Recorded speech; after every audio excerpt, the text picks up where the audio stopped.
आइए, आपका nextscience.com में आपका फिर से एक बार स्वागत है। और मैं करण कुमार फिर से एक केमिस्ट्री का छोटा सा वीडियो लेकर आया हूँ, जो ये सबसे ज़्यादा 12 के एग्ज़ाम में पूछा गया है। तो आइए चलते हैं। देखिए, प्रथम कोटि की अभिक्रिया क्वेश्चन पूछता है, प्रथम कोटि की अभिक्रिया क्या है और इसका व्यंजक यानी इसका समीकरण लिखे। तो देखिए ध्यान से, प्रथम कोटि की अभिक्रिया किसे कहते हैं। तो देखिए, यदि किसी अभिक्रिया का दर अभिकारक के सांद्रण के प्रथम घात पर निर्भर करे, यानी कि प्रथम घात पर यदि निर्भर कर रहा है, तो वैसे अभिक्रिया को ही प्रथम कोटि की अभिक्रिया कहते हैं। देखिए, अब इसका व्यंजक प्राप्त करना हो तो देखिए कैसे व्यंजक प्राप्त करेंगे। आइए, जैसे देखिए अभिक्रिया और उत्पाद। हम जानते हैं कि कोई भी अभिक्रिया यानी कि दो पदार्थ जब एक आपस में मिलते हैं तो एक नए पदार्थ का निर्माण होता है। तो जो आपस में मिले वो अभिक्रिया नहीं, अभी उसको अभिकारक कहते हैं, और जो बनता है उसको प्रतिफल या उत्पाद कहते हैं। तो हम मान लेते हैं कि शुरुआती दौर में ए मोल पदार्थ लिए, हम शुरुआती दौर में ए मोल पर लीटर क्या कर लिए, पदार्थ ले लिए।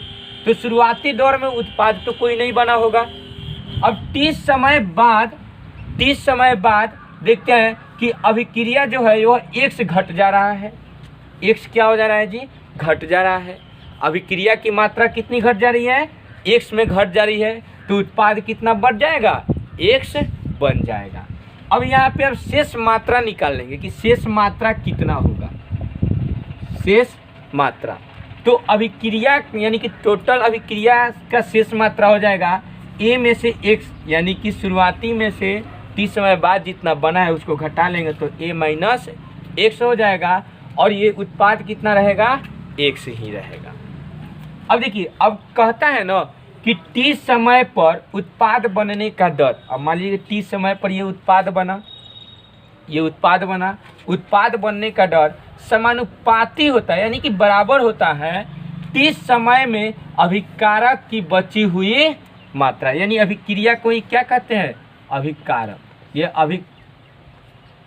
ये अभिकारक है, और अभिकारक की बची हुई मात्रा क्या है, a माइनस एक्स। यानी कि 30 समय पर उत्पाद बनने का दर, तो दर क्या है, तो dx बाई dt, और समानुपाती होता है बची हुई मात्रा की, यानी अभिकारक की बची हुई मात्रा, और बची हुई मात्रा क्या है, a माइनस एक्स। अब हम लिख सकते हैं dx बराबर dt, और ये समानुपाती का चिन्ह हटेगा तो एक कांस्टेंट के जुट जाता है, एक कांस्टेंट के जुट जाता है। अब dx बटा a माइनस एक्स बराबर k dt होता है। dx बराबर a माइनस एक्स। अब देखिए a माइनस एक्स कहाँ से है, तो देखिए यह x है ना, तो x के रिस्पेक्ट में a माइनस एक्स को यहाँ ला देंगे और dt को इधर भेज देंगे। अब दोनों तरफ क्या करेंगे, समाकलन कर लेते हैं, दोनों तरफ समाकलन कर लेते हैं। आइए, अब समाकलन जब करेंगे तो देखिए ध्यान से, जब समाकलन करेंगे तो dx by D a minus x, देखिए यह a है, यह a है, a माइनस एक्स बराबर k dt, और दोनों तरफ समाकलन का चिन्ह कर देते हैं। अब जब समाकलन करते हैं तो देखिए एक बात याद रखिएगा कि जब dx बटा a माइनस एक्स का इंटीग्रेशन यानी कि समाकलन करते हैं तो इसका माइनस लॉग जो नीचे रहता है वही हो जाता है a माइनस एक्स। इसका इंटीग्रेशन क्या हो जाता है, dx by a minus x का इंटीग्रेशन करेंगे तो लॉग a माइनस एक्स। और जब k dt का इंटीग्रेशन करेंगे, जब k dt का इंटीग्रेशन करेंगे तो देखिए यह एक ही के सापेक्ष है, तो क्या करेंगे, यहाँ से dt का इंटीग्रेशन t हो जाएगा तो हो जाएगा kt, और प्लस कांस्टेंट c जुट जाता है, ये kt हो जाएगा। तो अब देखते हैं, यहाँ से आइए, तो dx by a minus x का क्या लिख सकते हैं, minus log a minus x, अब बराबर k dt के लिए क्या लिख सकते हैं, kt प्लस c लिख सकते हैं। अब kt प्लस c लिख सकते हैं, तो आइए अब आगे चलते हैं। अब क्या करते हैं कि यहाँ से c की मात्रा निकालेंगे। अब यहाँ से ना c की मात्रा निकाल लेंगे। आइए अब चलते हैं, c की मात्रा निकालते हैं। जब c की मात्रा निकालेंगे तो देखिए, जब c के लिए सी का मान निकालने पर, सी का मान निकालने पर, तो जब सी का मान निकालेंगे तो कुछ नहीं करना है, टी का मान 0 रख दीजिए, टी का मान 0 और x का मान भी 0। अब t का मान 0 क्यों रखे और x का मान 0 क्यों रखे? तो शुरुआती अभिक्रिया में हम बताए थे कि जब उत्पाद लिए थे, जब शुरुआत में उत्पाद लिए थे तो ना ही वहाँ पे कोई समय बना था, ना समय परिवर्तन हुआ था और ना ही कोई उत्पाद बना था, तो वहाँ पे दोनों समय भी 0 हो जाएगा और उत्पाद भी 0। तो बस यहाँ पे अब इक्वेशन देखिए, log minus log a minus x बराबर के टी प्लस सी। अब t का मान भी 0 और x का मान भी 0 रख देते हैं, minus log a minus 0 into के गुने 0 प्लस सी, यानी कि माइनस लॉग a बराबर आ जाएगा c। अब लॉग a बराबर क्या आ गया c, यानी कि c का मान क्या आ गया लॉग a। अब देखिए इसको ना इक्वेशन फर्स्ट मान कर रखिएगा, इसको इक्वेशन फर्स्ट। तो आते हैं अभी इसको इक्वेशन फर्स्ट मान लेते हैं। तो आइए अब इक्वेशन 1 से चलते हैं कि इक्वेशन 1 हमारा क्या कहता है।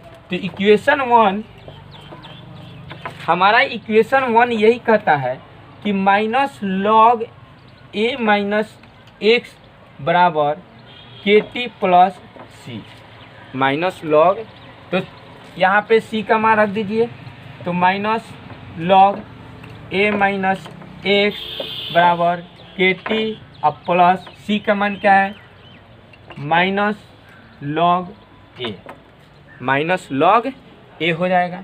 अब चलते हैं और आगे करते हैं, लॉग ए माइनस एक्स बराबर के टी अब प्लस माइनस माइनस लॉग ए हो जाएगा, माइनस लॉग ए हो जाएगा। अब देखिए अब कुछ नहीं करना है, अब हम यहाँ से के टी ये माइनस में इधर आएगा तो प्लस में हो जाएगा। अब इसको कर इधर ला देते हैं, अब इसको इधर ला देते हैं, तो देखिए ये माइनस तो इधर हो जाएगा प्लस, तो देखिए ध्यान से यह ऐसे लिख देंगे, minus log a minus x बराबर ये माइनस में इधर आएगा तो plus log a equal to k t हो जाएगा। अब क्या करेंगे कि यह तो अब ये माइनस में है और ये प्लस में है, तो इसको पहले लिख दे तो कोई फर्क नहीं पड़ेगा। तो हम लिख सकते हैं लॉग ए ये minus log a minus x बराबर के टी हो गया। अब इसके बाद आगे अब देखिए, चूंकि फार्मूला होता है हमारा, आप लॉगेट्रिक फंक्शन या लॉग में पढ़े होंगे कि यदि लॉग ए बाई बी बराबर हम फार्मूला लिख सकते हैं log a minus log B.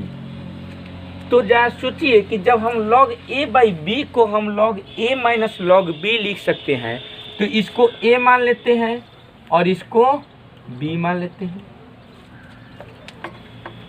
अब इसको लॉग ए इसको लॉग बी मान लेते हैं। तो देखिए लॉग ए क्या है, तो लॉग ए और लॉग बी यह है, तो हम लिख सकते हैं लॉग ए का मान क्या है, तो ए बटा ए माइनस एक्स बराबर के टी बराबर के टी। अब चलिए आइए ध्यान से इसको क्लीन कर दे। अब देखिए यहाँ से हमको प्रथम कोटि की अभिक्रिया का समीकरण सिद्ध करना है, तो प्रथम कोटि की अभिक्रिया के लिए टी निकालेंगे, टी का मान।